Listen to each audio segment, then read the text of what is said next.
back again. So in this video I'm going to cover magnesium foods, magnesium supplements and calcium for bone health. So let's dive in with magnesium. Now this is a mineral that a lot of us need a lot more of. So it's got a reputation as being the anti-stress mineral, which gives us a clue about what it's used for. And also it plays a really big role in hormone regulation. So for women, we tend to need a little bit more than the men because we've got much more hormonal craziness going on. The magnesium acts as a spark plug within cells in the body, so it helps create energy. It also helps to relax smooth muscle. So if you're prone to cramping, so that might be leg cramps, it might be tummy cramps, it could be cramping in the muscles in your neck, if that's giving you tension, headaches, for example, or migraines, then magnesium is really important for that. It's also working alongside vitamin B6 to help regulate our hormones, so our estrogen, progesterone, but also our neurotransmitters as well. So things like serotonin rely on us having plenty of magnesium. It can help us get to sleep. So with it being a relaxing mineral, it does help us get to sleep, and it's very good if you are managing a lot of anxiety or if anxiety is keeping you awake. Excuse me. So where do we find it? So we find magnesium in a lot of different nuts. So you've got almonds, cashews, Brazil nuts and pecans are particularly rich in magnesium.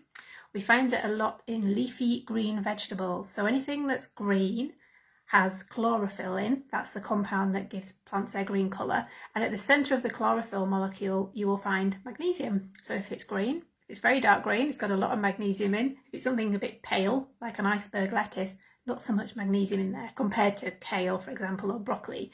So think of all your dark green leafies. We've got kale, broccoli, watercress, rocket, for example. They're all really good sources of magnesium. You also find it in buckwheat, so it is in that as a grain, and blackstrap molasses. So a lot of people quite like having blackstrap molasses in hot water as a drink. They're also quite rich in iron as well, a plant source of iron, so that's pretty good if you're trying to top that up and you're a vegetarian or vegan. So that's our food sources.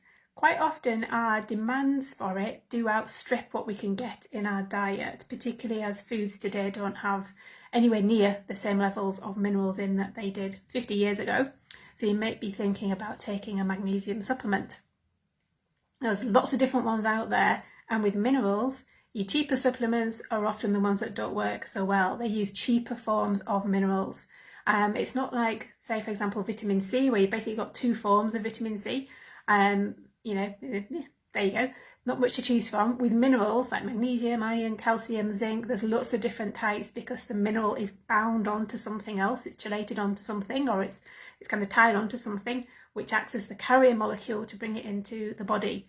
So you can have a cheap carrier molecule, so that would be magnesium oxide, but in some people that can cause diarrhea. It kind of acts as osmolality? Not saying it properly. Brings water into the intestines, and it can kind of irritate and make you go to the loo quite quickly. Not usually what you want, particularly if you're trying to get to sleep. So better forms of magnesium would include magnesium citrate, where it's bound to citric acid. Magnesium glycinate, now this is a really good one if you're dealing with anxiety or insomnia, because it's bound to glycine, the amino acid, which acts as a neurotransmitter, and it has a calming effect on the central nervous system. So very good for anxiety and very good for helping you get to sleep. So that's magnesium glycinate. And there's also magnesium malate. That's not that common. You do find it in some of the sort of more kind of practitioner recommended brands, but you're probably going to encounter magnesium citrate or magnesium glycinate if you're going into your local health food store. So they're great. If you're a bit cautious, start slowly with the supplement, just taking half the recommended dose and work your way up to the full dose. If you're wanting it for dealing with anxiety through the day or energy levels, then take it with breakfast. If you're wanting it more for kind of calming you down and helping you sleep at night, then take it in the evening. Then it can work, take it with your evening meal, then it's going to be working and helping you relax and calming your brain down as you're trying to get to sleep. So that is magnesium. And then calcium for bone health. So we're going to talk about bone health. Now again, first thing to mention, if you're wanting to supplement calcium, is that there are cheaper forms and then there are better quality forms. So your cheaper forms that you'll tend to find in, say, your supermarket calcium formulas or bone formulas would be calcium carbonate. That is essentially chalk. you might as well go and lick the cliffs at Flamborough Head, because it's just chalk and it has a neutralising effect on stomach acid, which is why they use it in antacid medications. Doesn't really do that much for your bones, unfortunately. It's got a very, very poor absorption rate. Less than 10% is going to be absorbed. So you might be taking 1,000 milligrams of calcium carbonate. You're going to be absorbing a lot less than 100 milligrams of that. It's really got a very poor absorption rate. You want to be looking at something like calcium citrate. That has a much better absorption rate because it's bound to citric acid, which the body recognises much more readily, and then it can take it in and it will use it. You're looking at an absorption rate of around about 80% plus, really, with something like that. So if we're thinking of food forms of calcium, so we find calcium, it is in dairy products, and you do still get doctors saying go drink a pint of milk every day. She's not great if you're lactose intolerant like me, or you don't like dairy. Dairy's not working out for you. But also milk, no, it's not got as much calcium in as, say, cheese has, or yogurt. So cheeses, the harder cheeses like cheddar, Swiss cheese, Parmesan, very good for calcium. You find it in yogurt. You'll find it in goat's milk. You'll find it in tofu. Tofu is very good vegan source of calcium. You'll find it in things like dulse, so that's a seaweed, that's a good source of calcium. You've got to get plenty of other minerals in there as well, like zinc and selenium, because the sea vegetables like dulse and nori are really rich in lots of different kinds of minerals. It is in some nuts, so Brazil nuts and almonds are very good for calcium. You get it in dried figs, sesame seeds, I was going to say tahini, that's the word I'm thinking of, tahini. The sesame seed paste, that's a good source as well. If you're a fish lover, then your tinned fish with the little soft bones, things like tinned sardines, tinned mackerel, pilchards, really fantastic source of calcium. And you're going to get some vitamin D in there as well, and you're going to get some omega-3 in there as well. So really nice little power food there for your bone health. Now, if we're thinking about using calcium for bones, just taking calcium on its own isn't such a good idea, because calcium needs its teammates to get it into the bone. Otherwise, you've just got loads of calcium drifting around your body, and it can start to get stored in places like the walls of your blood vessels, which is not such a good idea. We don't want rock hard blood vessels, we want flexible blood vessels. So you need to make sure it's got its teammates with it to help it get into the bones where it needs to be.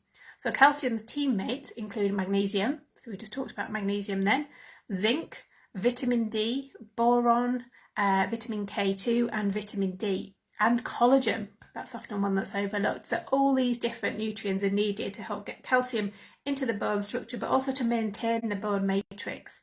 So inside your bone, it's like a honeycomb structure, and the calcium gets latched onto there. There's different enzymes that do that. So osteocalcin, for example, helps to latch the calcium on. That's activated by vitamin K2, which is why we need our K2. So there's all these other nutrients in there. So if you're looking for a supplement for bone health, I would suggest looking at a good quality brand, and making sure it's got good forms of all the teammate nutrients in there as well, which are going to support the calcium in doing its job.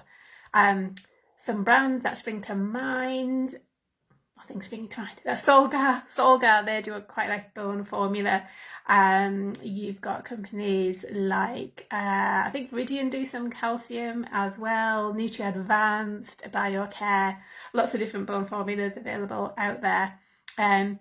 You usually have to take several tablets to get quite a decent dose, and this is simply because calcium is a really big molecule. So you can't fit your recommended daily allowance of calcium into one tablet. It's massive. Never going to eat it. So which is why most of your bone formulas are sort of 3 capsules a day to get such and such amount. If you feel that you've got good amounts of calcium in your diet and you're pretty happy with your other teammate nutrients as well, then you might just want to take 1 of those capsules just to top up what you're doing with your diet. That's going to depend on what you choose. And then my final point about bone health and helping your calcium work and everything, if you're worried about bone health, particularly important for us as we go through menopause, is impact exercise. Now that cannot be underestimated. It's the impact of your foot hitting the floor which activates the little bone building cells, the osteoblasts. They build the bone within the bone structure, because that's the problem. Once we get past menopause, our osteoblast cells can't keep up to pace with the rate of bone breakdown, because we haven't got that protective effect of estrogen. Our testosterone levels have dropped as well. So we are breaking down bone at a faster rate than we are building it. So we need to stimulate bone building, and impact exercise is one of the best ways to do that. So that's walking, jogging, going for a light run, playing tennis, anything where you kind of, your foot is hitting the floor, and that's giving you that impact, and that sends the signals to the osteoblast cells to get building your cells. So that's it for today. I will be back. I will do another Q&A in a few weeks' time. If anybody's got any burning questions before then, please feel free to post them in the group. I'm happy to answer questions. If it's a bit longer than what I can type, I will just hop on and do a quick video to answer your question. That's it for today. Hope you have a lovely day.